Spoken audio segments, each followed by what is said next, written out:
Hey guys, it is Chynna from the CW Reads and welcome to another video.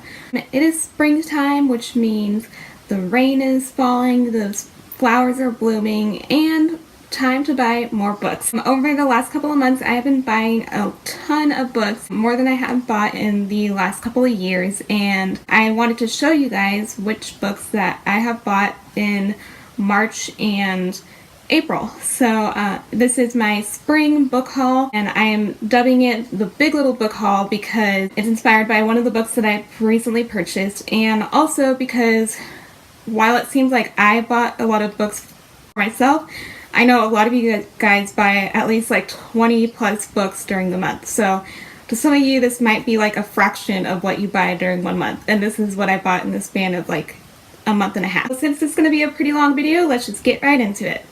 The first book that I bought in the month of March is The Hate You Give by Angie Thomas.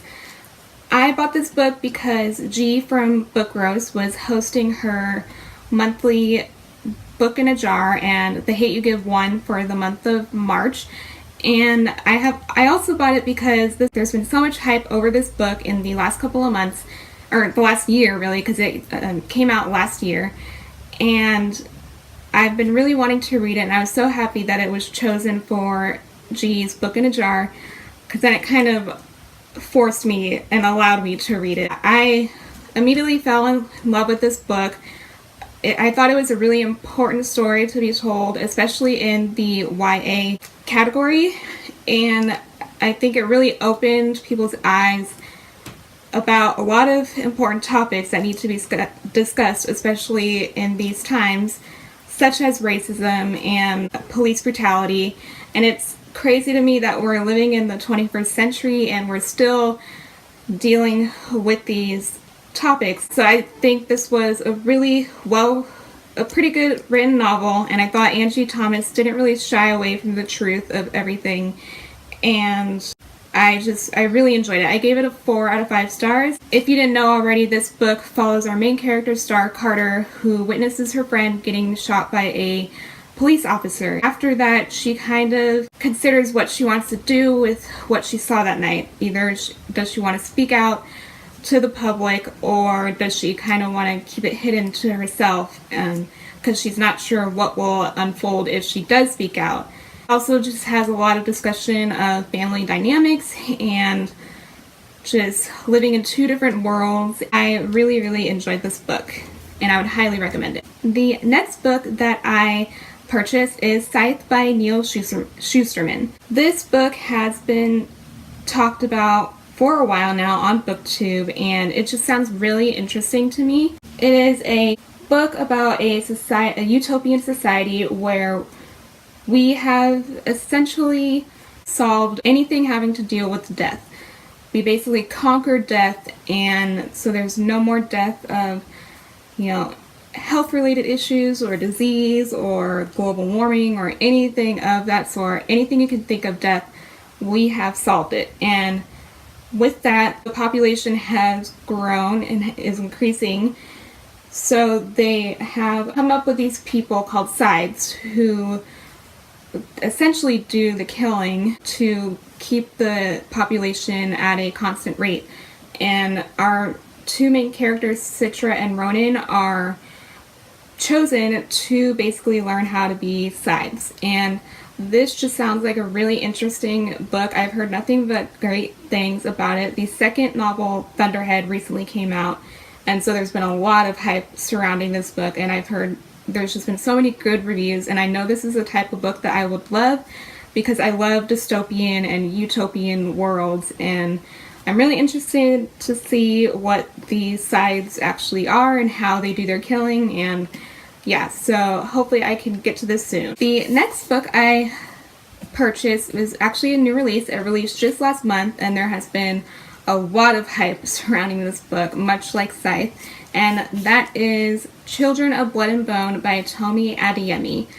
And this book sounds incredible. There have been so many amazing reviews, and it follows our main character, Zelly, and she has always felt magic around her, and all of a sudden she no longer feels that magic. It is set in a West African inspired setting.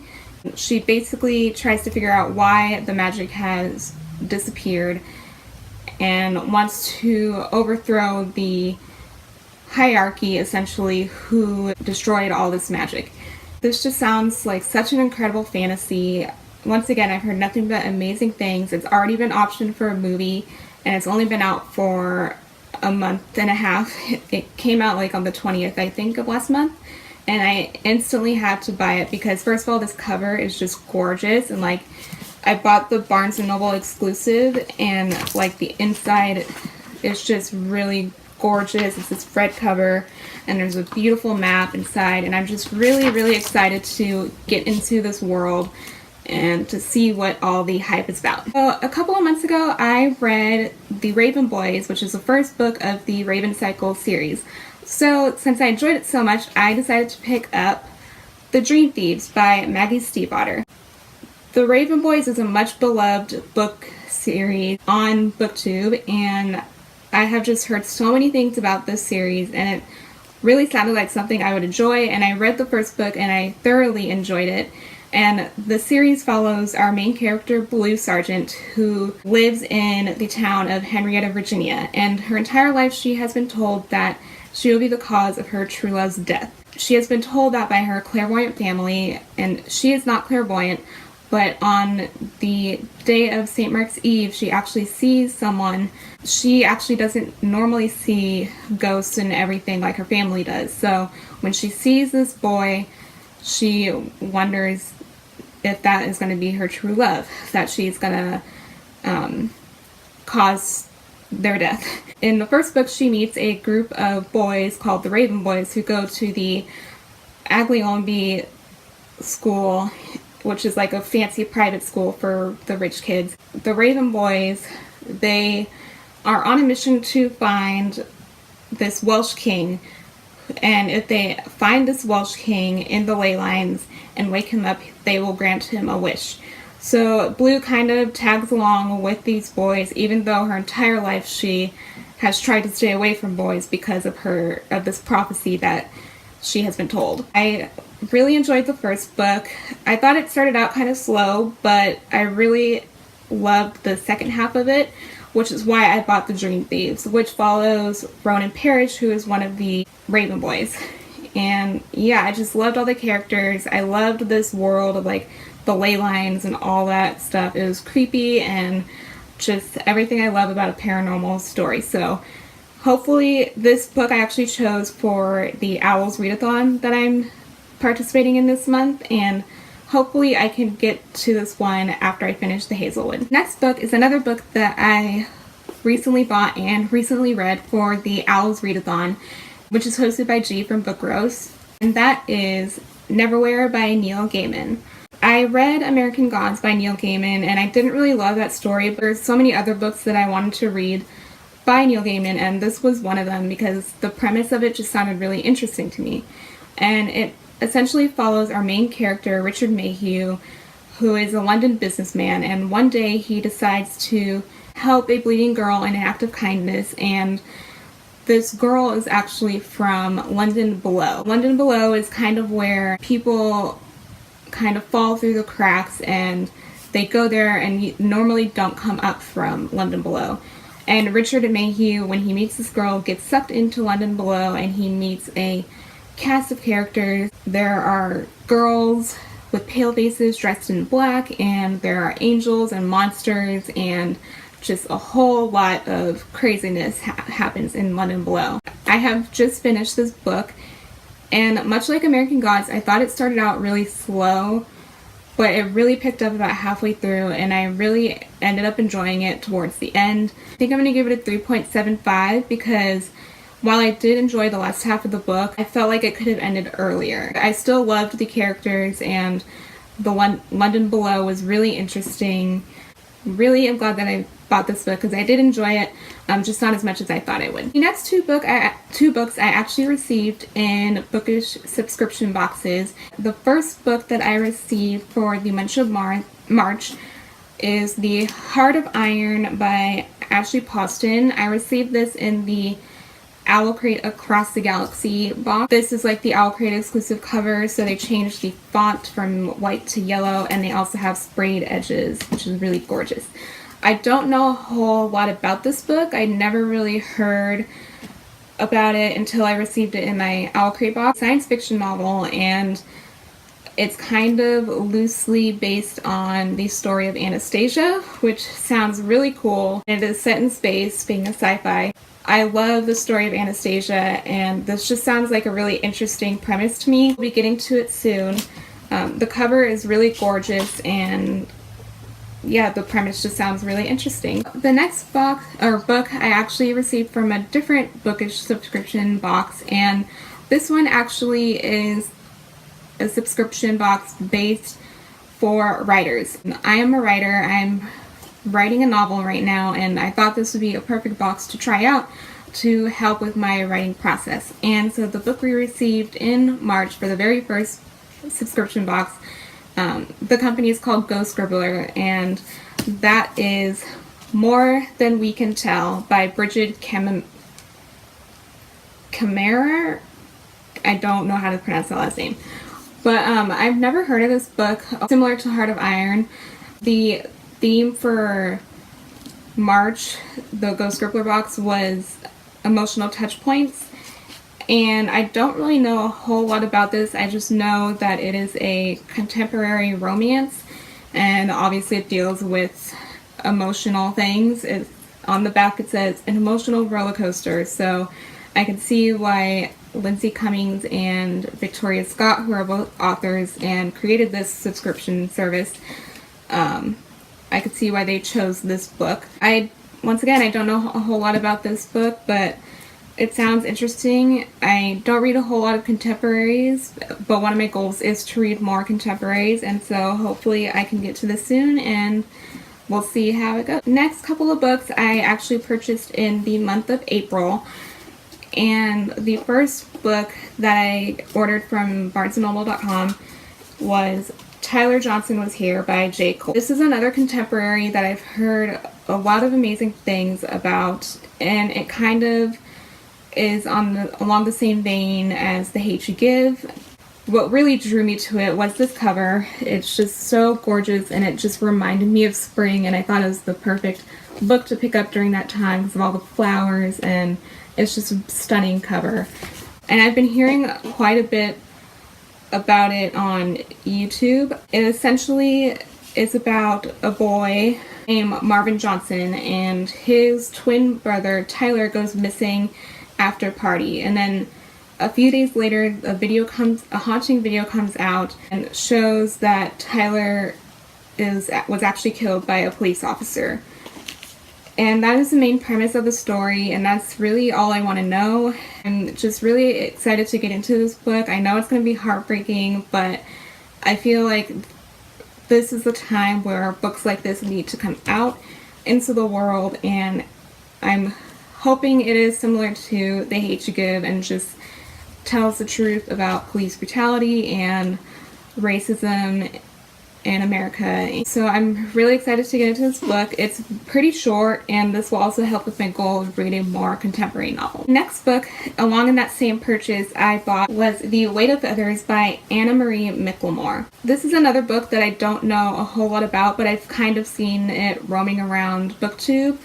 And Anna Marie Michelmore wrote Wild Beauty, which was a book that came out last year. I've heard a lot of good things about that book and about Anna Marie's writing. This premise just sounded really interesting to me, more than Wild Beauty. So I bought this because I wanted to read it before to see if I would actually consider reading Wild Beauty. What I know about this book is that it's kind of a Romeo and Juliet star-crossed lovers book.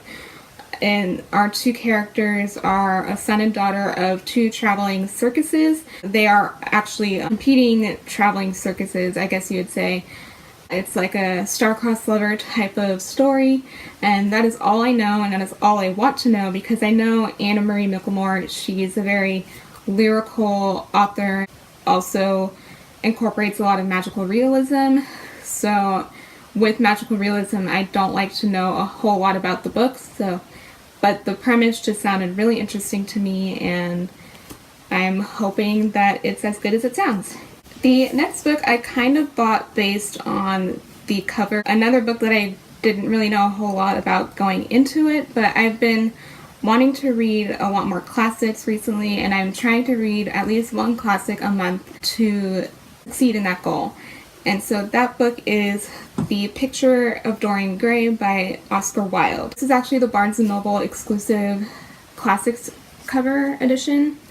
It's just really pretty. It has these green sprayed edges and this beautiful back. It was mainly because of the cover that I bought this book, but I've also heard a lot of great things about this. And I know when it was written during its time, it was kind of a different story to tell during that era. And essentially it is about a wealthy man who sells his soul for eternal life and eternal beauty. Kind of sounds really interesting to me. I've heard really, I just looked at the end pages, which are even more gorgeous. Okay, I'm really excited to read this. It sounds like a really interesting classic, and I know it was kind of a different classic during its time, as I said earlier. I am really interested in seeing what this book is all about, and I know there's a movie that is based on this, and so hopefully once I read this I can get into the movie, because I really wanted to read the movie first. When I knew that it was actually a classic, I thought I should pick it up and read the classic first. The next book is another recent release that came out this month actually, and just sounded really interesting to me and sounded right up my alley, and that is The Wicked Deep by Shay Earnshaw.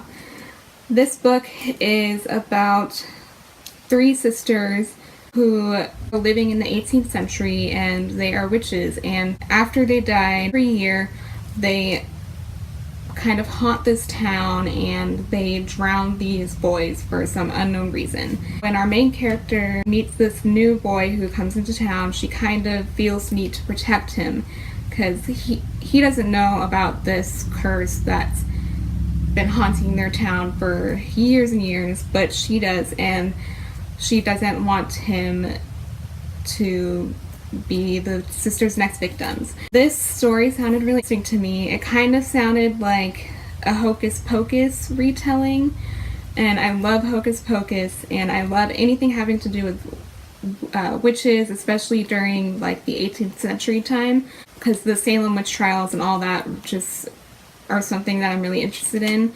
And also this cover just like was so gorgeous. It's like really shiny and holographic and just really pretty.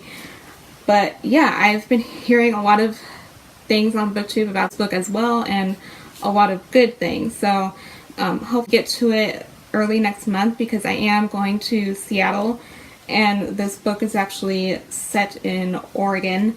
So it's kind of like a Pacific Northwest setting, and I thought that would be the perfect time to read this book.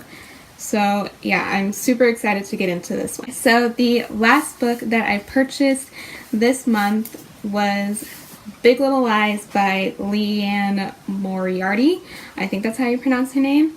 And this is actually the inspiration of the title of this video. I actually watched the show first because I didn't realize that it was a book until I was watching the show. And I loved the HBO television show. I thought it was great acting and really good writing and just a really good story. It's essentially centered around this group of women whose children all go to the same kindergarten school, and during a school function someone actually gets murdered, and we don't know who gets murdered or why they are murdered or who killed them. They kind of go through a series of police interviews and that sort of reveal what happened that night. And at the same time we get a little bit more background stories to the mothers of the story and just the things that they are dealing with in their lives, not with just their youngest children who all go to the same school, but also with their older children or their husbands. And it deals with abuse, physical and sexual, and I will trigger for rape in this story. The show was really well done, and I really want to get into this book. I've been in the like mystery thriller mood. Hopefully I will get to this soon, because it just sounds like something I really want to read right now. Okay, and that concludes the end of this video. If you liked it, please give it a thumbs up and subscribe to my channel. It would be much appreciated. If you have read any of these books, definitely let me know in the comments below what you thought about them, or if you are interested in reading in any of the books, definitely let me know that as well. With that being said, I will see you all for another video soon. Bye!